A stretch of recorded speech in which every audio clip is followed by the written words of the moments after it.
325 g glatkog pšeničnog brašna, 7 g soli,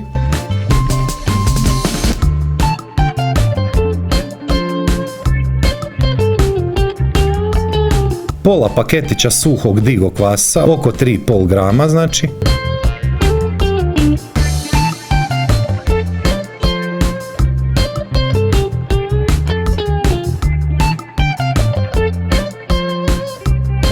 dva i pol decilitra tople vode, ne smije biti vruća, 1 žlica jabučnog octa ili soka limuna, 2 velike žlice ulja,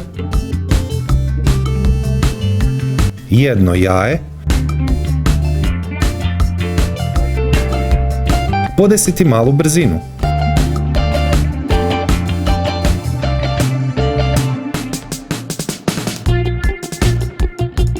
Pojačati brzinu pa miksati 2 minute.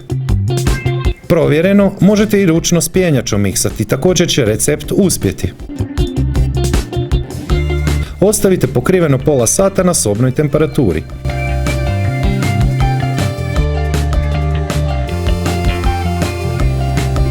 Podesite malu brzinu pa dodajte 100 g ajvara.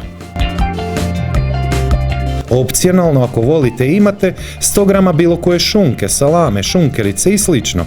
Naribati. Kao ideja, nakon Uskrsa ako ostane kuhane šunke možete i nju iskoristiti. Miksati još kratko, oko minutu. Kalup za mafine namastite i pobrašnite, a višak brašna maknite. Nemojte koristiti košarice za mafine jer će se zalijepiti, znači neće se nakon pečenja dati izvaditi.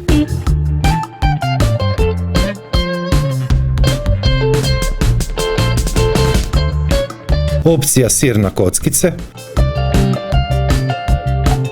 Ne trebate uopće čekati da se dižu. Ostavite na sobnoj temperaturi samo ono vrijeme koje je potrebno da se pećnica zagrije na 200 stupnjeva s uključenim gornjim i donjim grijačem.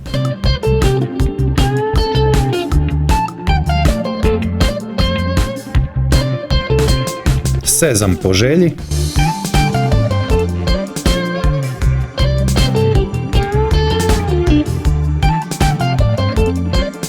Peći 20 minuta.